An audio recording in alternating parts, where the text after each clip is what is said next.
श्रीमती मंजिरी मराठे जी को बुलाते हैं, जो स्वतंत्र वीर सावरकर स्मारक की महामंत्री है। स्वामी महाराज जी के आशीर्वाद से हम योग की शिक्षा ले रहे हैं। आप सब यहाँ पे उसी के लिए मौजूद है। और योग जो है वो स्वास्थ्य के लिए, शरीर की तंदुरुस्ती के लिए बहुत ही आवश्यक है। और महिलाएं जो हैं, अगर महिला सक्षम होगी, तंदुरुस्त होगी, तो अगली पीढ़ी जो है वो तंदुरुस्त होगी। और जब भी हमें कुछ हो जाता है, घुटनों में दर्द है, चलने में तकलीफ है, तो हम सोचते हैं कि अब हमें क्या करना है। उसके बगैर अगर हम शुरू से योग की शिक्षा लेना शुरू कर दे तो हमारा स्वास्थ्य ठीक रहेगा और हमारी भावी पीढ़ी जो है वो भी स्वस्थ रहेगी। आप सबका फिर एक बार मैं स्वागत करती हूँ। मैं अब यहाँ पर बुलाना चाहूँगी माननीय तृप्ति सावंत जी को। सभी महिलाओं का हार्दिक स्वागत करती हूँ। आप ये स्वामी जी के माध्यम से योग चिकित्सा का पूरे फायदा उठा लीजिए और स्वस्थ रहिए। जय हिंद, जय महाराष्ट्र, जय भीम। अभी हम माननीय विद्या ठाकुर जी से निवेदन करेंगे कि वो अपने 2 शब्द कहें। दुनिया में अनेक क्रांति हुई है, जिसमें हरित क्रांति हुई, शिक्षा में क्रांति हो रही है, देश में आजादी की क्रांति हुई और अनेक लोगों ने उसमें भाग लिया। लेकिन अगर योग के अंदर क्रांति हुई है तो सबसे अधिक माननीय बाबा रामदेव जी को ही जाता है। पूरी दुनिया में, पूरे वर्ल्ड के अंदर अगर योग में किसी ने क्रांति लाई है वो बाबा रामदेव जी ने।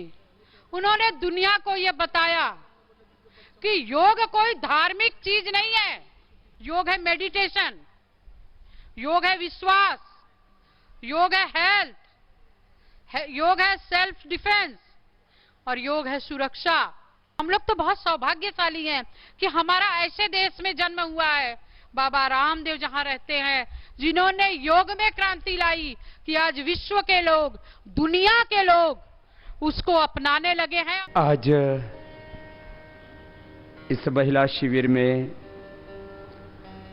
बाल कल्याण मंत्री, जिनमें बहुत ही दिव्यता है, प्रेम, करुणा, वात्सल्य है और आप सबसे अत्यंत प्रेम करती हैं और मुझसे भी उनका एक अनन्य प्रेम है, ऐसी बहन विद्या ठाकुर जी का एक बार सबकी ओर से बहुत बहुत अभिनंदन है।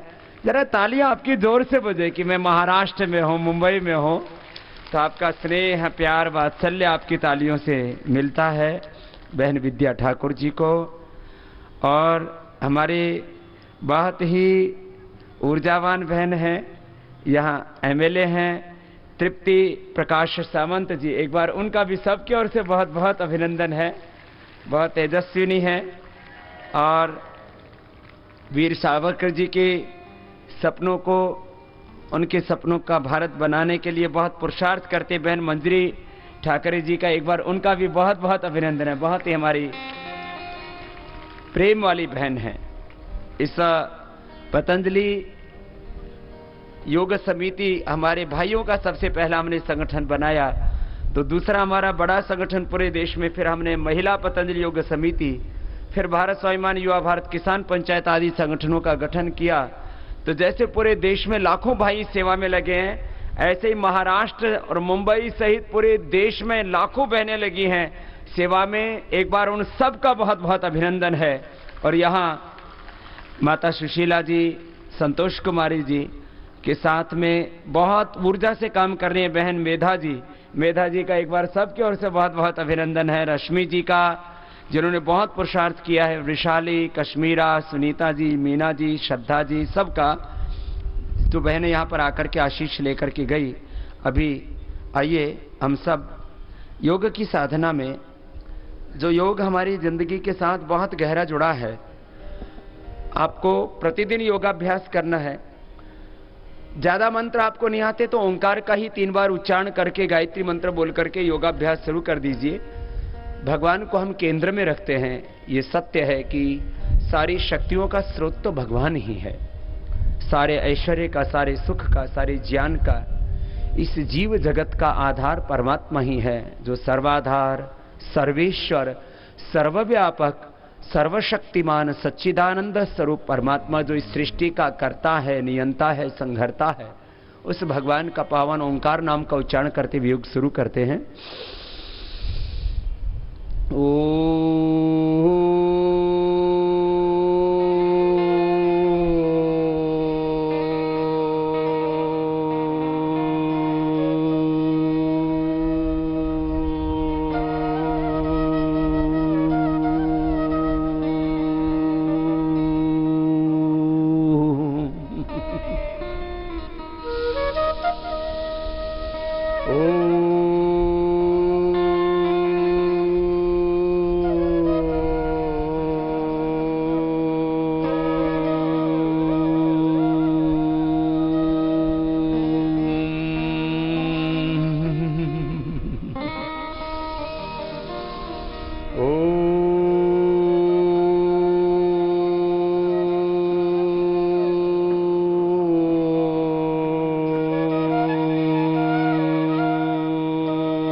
स्वः तत्सवितुर्वरेण्यं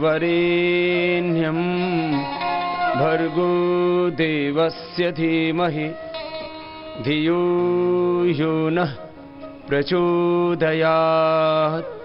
ओम शांति शांति शांति। ऐसी प्रार्थना करके हर दिन बहनों को साधना करनी है। सीधा शुरू करते हैं हम, बहनों को जो योग की साधना करनी है वहां से। और योग साधना करते करते आपको स्वयं को, अपने परिवार को, अपने बच्चों को कैसे और अधिक संस्कारित करना है। घर में 3 चीजों की बड़ी जिम्मेदारी मां बहन बेटियों पर है। एक, परिवार का संस्कार कैसे होगा, ये बड़ा दायित्व आपके ऊपर है। दूसरा, परिवार में आहार कैसा खाया जाएगा। ज्यादातर जो हमारी प्रॉब्लम्स हैं उसका कारण हमारा गलत आहार है। आप 5-7 बातें तय कर लीजिए और उसके लिए आप अपने पूरे परिवार के साथ बैठ करके एक बार उस पर विचार कीजिए। मैं बच्चों के अंदर भी एक ही दिन में वो विचार डाल देता हूं कि देश का जो बच्चा एक बार मुझे सुन लेता है फिर वो कोका कोला, पेप्सी और थम्स अप को हाथ नहीं लगाता है। क्यों? हम बच्चों को समझाते हैं कि देखो बच्चों, आपकी हाइट अभी तो छोटी है, आपकी हाइट बाद में बड़ी बनती है। तो सब बच्चे छोटे रहना चाहते हैं कि बड़े होना चाहते हैं? तो सब बोलते हैं हमें हाइट बढ़ानी है बाबा जी। मजबूत बनना चाहते हैं कि कमजोर? तो बोले सबको स्ट्रांग बनना है। तो मैं पूछता हूं बच्चों से, तुम्हारे हाथ कैसे बढ़ते हैं? तो बोले जी बाबा जी, हड्डी बढ़ती है तो हाथ बड़े हो जाते हैं, पैर की हड्डी बढ़ती है तो पैर बड़े हो जाते हैं, रीढ़ की हड्डी बढ़ती है तो रीढ़ की हड्डी बड़ी हो जाती है और हमारी हाइट बड़ी हो जाती है। तो ये हड्डियां किससे बनती हैं? तो इतना तो आजकल बच्चे जानते हैं कि कैल्शियम से। मैंने कहा तुम सब चाहते हो कि हमारे मसल्स स्ट्रांग हो, तो ये मसल्स तुम्हारे किससे बनते हैं? तो बोले प्रोटीन से। तुम्हारा खून किससे बनता है? तो आयरन से। तो मैं उनसे पूछता हूं, क्या कोका कोला में, थम्स अप में, पेप्सी में, कोल्ड ड्रिंक्स में कैल्शियम है? तो सब बच्चे एक साथ बोलते हैं नहीं। मैं आपसे भी पूछता हूं, ऐसे आप अपने बच्चों को समझाना, क्या Thums Up, Pepsi, Coca Cola, cold drinks में कैल्शियम है? तो इतनी धीमे से क्यों बोल रहे हो? जोर से बोलो।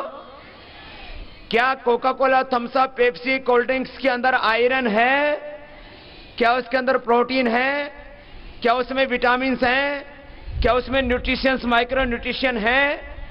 तो फिर क्या उसके अंदर जहर मिला हुआ पानी है, कार्बन डाइऑक्साइड मिला हुआ पानी है।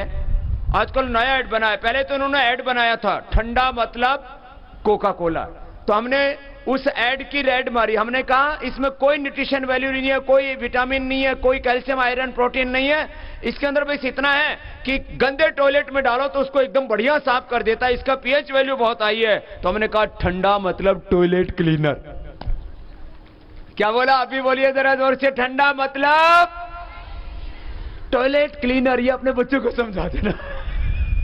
फिर कि इससे हाइट बढ़ती नहीं है, बल्कि हमारी बॉडी में जो कैल्शियम होता है, आयरन होता है, प्रोटीन होता है, मिनरल्स होते हैं, विटामिन होते हैं, उसको बाहर निकाल देता है, ये काम करता है। तो आपके बच्चे फिर कोई भी ठंडा नहीं पिएंगे, मैदा वाली चीजें नहीं खाएंगे। उनको समझाइए कि मैदा हमारे पेट में जमा हो जाता है, कोलेस्ट्रॉल ट्रांसफैट हमारे हार्ट में जमा हो जाता है, हमको रोगी कर देता है। तो आहार के बारे में एक एजुकेशन, इसको बोलते हैं फूड एजुकेशन, न्यूट्रिशन एजुकेशन, ये अपने बच्चों को दीजिए।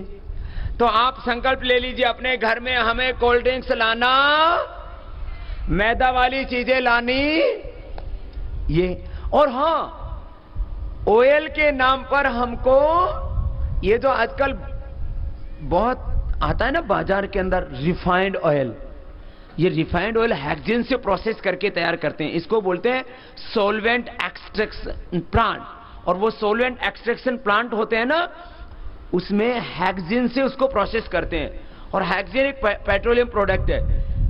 पेट्रोल, डीजल, एलएलपी जिसको मिनरल ऑयल बोलते हैं, पैराफिन बोलते हैं, हेक्सेन, ये सब पेट्रोल के बाय प्रोडक्ट हैं और ये सब कैंसरस होते हैं।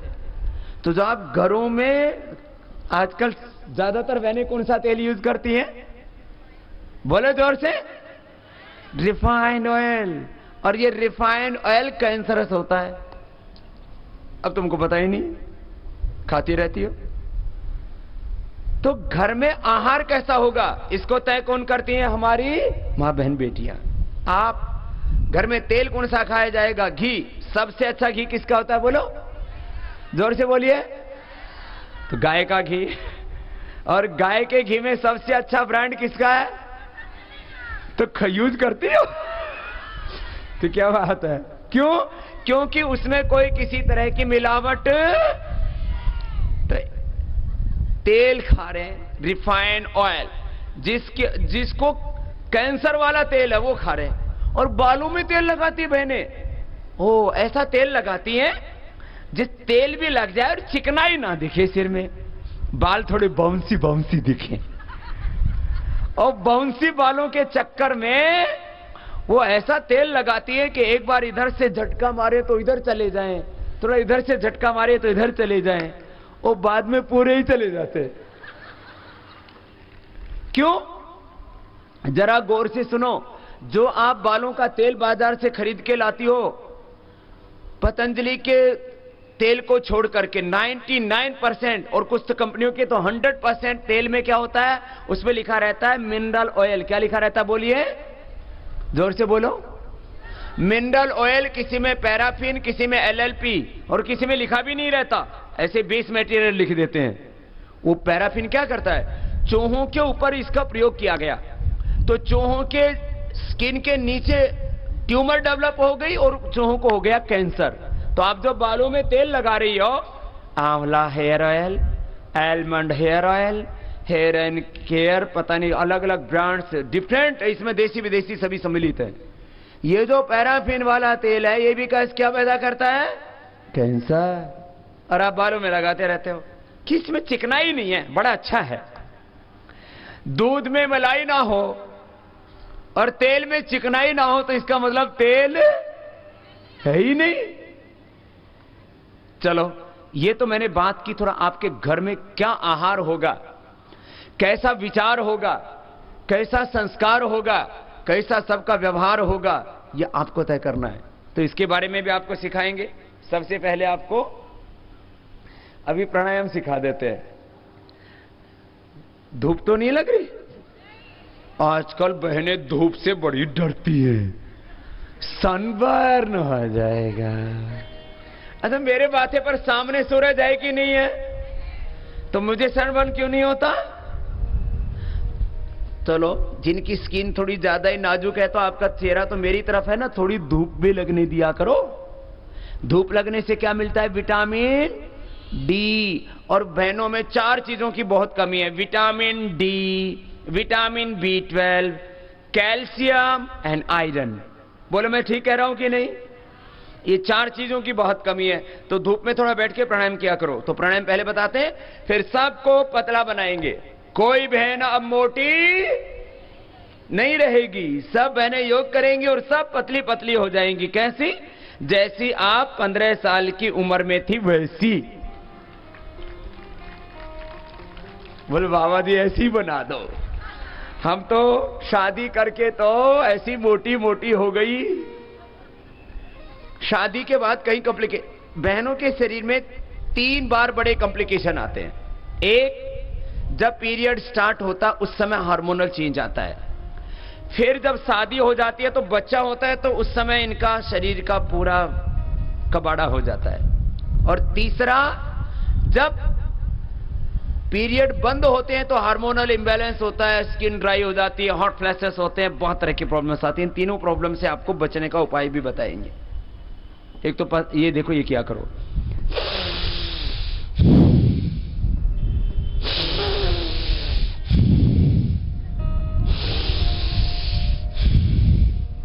पांच सेकंड में लेना, 5 सेकंड में छोड़ना। बीपी हाई हो, हार्ट की प्रॉब्लम हो, कमर में दर्द हो, हर्निया हो तो जोर से नहीं करना, ठीक? और हाई बीपी ना हो, हार्ट की प्रॉब्लम ना हो, हर्निया ना हो, कमर में दर्द ना हो, कमजोरी ना हो तो ऐसे भी कर सकते हैं।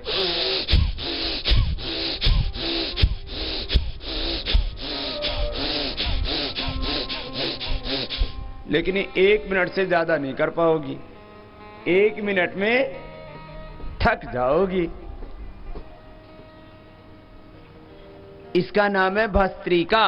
क्या नाम है? बोलो, जोर से बोलो, भस्त्रिका। जो बहनें भस्त्रिका करेंगी उनको कभी भी श्वास, दमा, कफ, एलर्जी, कोल्ड की प्रॉब्लम नहीं तो किसी को सर्दी, जुकाम, गला खराब, ये सब प्रॉब्लम्स रहती हैं। हाँ, ये बहुत जरूरी है भस्त्रिका। इससे एनर्जी फुल रहेगी आप में। किसी किसी का एनर्जी लेवल बहुत डाउन होता है, इम्यून सिस्टम बड़ा वीक होता है। तो एक तो ये 1 से 5 मिनट, 1-2 मिनट से शुरू करके 5 मिनट ये भस्त्रिका करना है। सेकंड, इसके बहुत फायदे हैं। बहुत सी बहनों को श्वास, दमा, अस्थमा की प्रॉब्लम रहती है, इम्यून सिस्टम काफी वीक होता है, उनके लिए बहुत जरूरी है भस्त्रिका। बॉडी के एक एक सेल को ऑक्सीजन मिलेगा। ब्रेन सेल को ऑक्सीजन नहीं मिलता तो फिर मेमोरी लॉस की प्रॉब्लम हो जाती है, माइग्रेन पेन हो जाता है, हेडेक और डिप्रेशन, बहुत तरह की प्रॉब्लम होती है। आई सेल्स को ऑक्सीजन पूरा नहीं मिलता तो आंखों पर चश्मा, स्किन को ऑक्सीजन नहीं मिलता तो स्किन पर डिजनरेशन। मेरे माथे पर, मेरे चेहरे पर आपको काले धब्बे नहीं मिलेंगे। क्यों?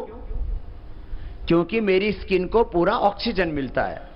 फिर मैं एलोवेरा जूस पीता हूं, और क्योंकि धूप में बहुत रहना पड़ता है, मेरे सामने लाइटें बहुत लगी रहती हैं, तो फिर मैं पहले तो नहीं लगाता था, अभी 4-5 साल से थोड़ा एलोवेरा जेल लगा लेता हूं। तो मेरी स्किन जैसे बचपन में थी ऐसी ही है, बल्कि और अच्छी होती जा रही है। और जब तक मैं जीऊंगा 125-150 साल तक कम से कम ऐसी की ऐसी रहेगी। सब बहनों को अच्छी स्किन चाहिए कि खराब? जोर से बोलो। और अच्छी स्किन के लिए एक तो प्राणायाम करना, दूसरा एलोवेरा जूस पीना और एलोवेरा जेल लगाना, तो आपकी स्किन 100 साल तक अच्छी रहेगी। एकदम 100% नेचुरल, कोमलता उसमें, सुंदरता उसमें, बच्चों जैसी।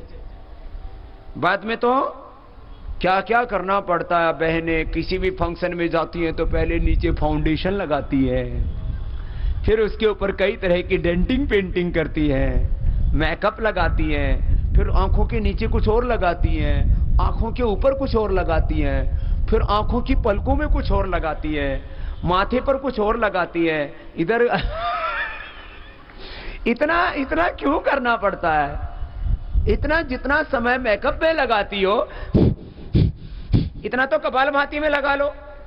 जो बहन कपालभाति करेगी उसको कोई मेकअप करने की जरूरत, उसके चेहरे पर कोई दाग धब्बे, नेचुरल ग्लो, नेचुरल शाइनिंग रोज एलोवेरा जेल लगा लिया करो। फिर किसी को थोड़ा और चमकता चमकता चेहरा चाहिए ना, तो अगले महीने आपके लिए मैं एक बहुत बढ़िया क्रीम बना रहा हूं, आपका चेहरा सोने की तरह चमकेगा। बना तो 5 साल से लगे, 5 साल से उसके ऊपर रिसर्च चल रहा है, वो बन गई है स्वर्ण कांति। एक ही थोड़ी सी क्रीम लगा लेना, मामूली सी, तो आपका चेहरा ऐसा चमकेगा जैसा सोना होता है। आपको कोई फाउंडेशन लगाने की जरूरत नहीं पड़ेगी, कोई केमिकल लगाने की जरूरत नहीं पड़ेगी। ये जितना भी फाउंडेशन और केमिकल लगाते हैं तो ये सारा आपकी जो चमड़ी होती है वो कैसी हो जाती है, ब्लॉक हो जाती है। उसका फिर अंदर कोई ऑक्सीजन उसमें जाता नहीं है, चमड़ी खराब हो जाती है उससे। तो चलो सीधे बैठो, कपालभाति करो। ये सब बहनें स्वस्थ बनना चाहती हैं, सुंदर बनना चाहती हैं, सुखी रहना चाहती हैं, शांति भी चाहती हैं और समृद्धि भी चाहती हैं। बोलो ये 5 चीजें सबको चाहिए ना? स्वास्थ्य, सुंदरता, शांति, समृद्धि चाहिए ना सबको, सुख। करो, सब करो, ये बहुत अच्छा प्राणायाम है। श्वास को बाहर छोड़ो, सब बहनें सीख लो, सबको करना है। अब देखो, इस एक कपालभाति और दूसरा अनुलोम विलोम बताएंगे, इसमें आपकी तीनों समस्याओं का समाधान है।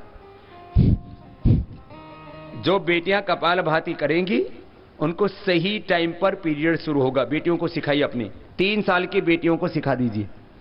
सुन लो, किसी किसी बेटी को तो 7-8 साल में पीरियड आजकल स्टार्ट हो जाता है। बेटियां डर जाती है छोटी उम्र में, मम्मा मेरे को ब्लीडिंग, ये खून आने लग गया, क्या हो गया, रोने लग जाती है। बहुत छोटी उम्र में पीरियड स्टार्ट होने से बच्चों की ग्रोथ अच्छी नहीं होती। तो आपकी बेटी को पीरियड 10 से 12 साल के बीच में आना चाहिए, उससे पहले पीरियड नहीं आना चाहिए। तो जो बेटियां प्राणायाम करेंगी और थोड़ी एक्सरसाइज करेंगे, आपको बताने वाला हूं, उनका हार्मोन्स का लेवल अच्छा रहेगा, उनको जल्दी पीरियड स्टार्ट नहीं होगा। एक बात, स्टार्ट होने के बाद बंद नहीं होगा। आजकल मैं देखता हूं बेटियों को 7-8 साल में पीरियड स्टार्ट हो जाता है, फिर 2-3 साल बंद हो जाता है, फिर और डिप्रेशन में आ जाती हैं। फिर एक और प्रॉब्लम है, आजकल छोटी छोटी बेटियों को बहुत बड़ी मात्रा में पॉलीसिस्टिक ओवरीज की प्रॉब्लम होने लग गई। क्या होने लग गई? जोर से बोलिए। पॉलीसिस्टिक ओवरी, इसको बोलते हैं पीसीओडी। जिस बेटी को ये पीसीओडी की प्रॉब्लम हो, एक तो उसको फिर पीरियड में दिक्कत आती है, दूसरा वो मां नहीं बन सकती है। ऑपरेशन आदि कराने के बाद भी बहुत कॉम्प्लिकेशंस आते हैं।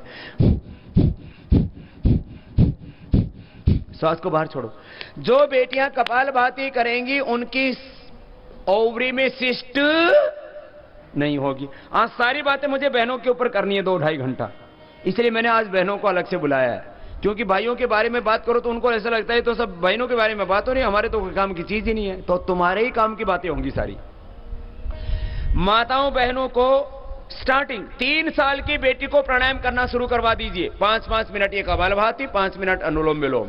फिर जब मां बनेंगी तो नॉर्मल डिलीवरी होगी, कपालभाति को छोड़ के फिर भस्त्रिका, अनुलोम विलोम, भ्रामरी उद्गीत करना, सूक्ष्म व्यायाम करना। फिर 15-20 साल की उम्र में मां बहन बेटियों को आजकल यूट्रस में फाइब्रोइड्स डेवलप होने लग गए।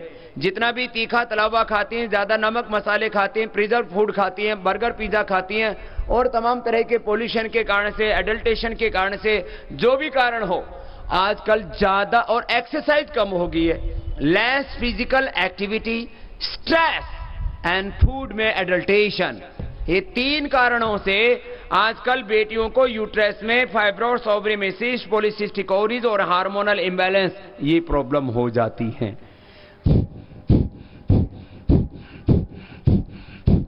ये कपालभाति करो तो आपको मां बनने में तकलीफ नहीं होगी, कंसीव करने में तकलीफ नहीं होगी, और प्रेगनेंसी के दौरान कोई प्रॉब्लम नहीं होगी। ज्यादातर बहनों को आजकल प्रेगनेंसी के दौरान क्या होने लग गया? शुगर, और क्या होने लग गया? ब्लड प्रेशर, और क्या हो गया? थायराइड। यदि आप प्रेगनेंसी के दौरान शुगर, थायराइड, ब्लड प्रेशर की दवाई लेते हैं तो उसका किस पर असर आता है? फिर संतान पर। तो बच्चे की मौत हो सकती है तो कोख में, या बच्चा अपंग हो सकता है। जरा सी भी आपने प्रेगनेंसी के दौरान कोई दवाई खाई तो आपको अपंग संतान पैदा हो सकती है, ये खतरा रहता है। इसलिए प्रेगनेंसी के दौरान दवाइयों को डॉक्टर भी अवॉइड करते हैं। तो क्या करेंगे? पहले से प्राणायाम कीजिए, उसके बाद में आप गर्भाधान कीजिए, और कंसीव करने के बाद लगातार भस्त्रिका, अनुलोम विलोम, भ्रामरी, उद्गीत प्राणायाम। भस्त्रिका ये, और थायराइड की प्रॉब्लम है तो उज्जाई भी,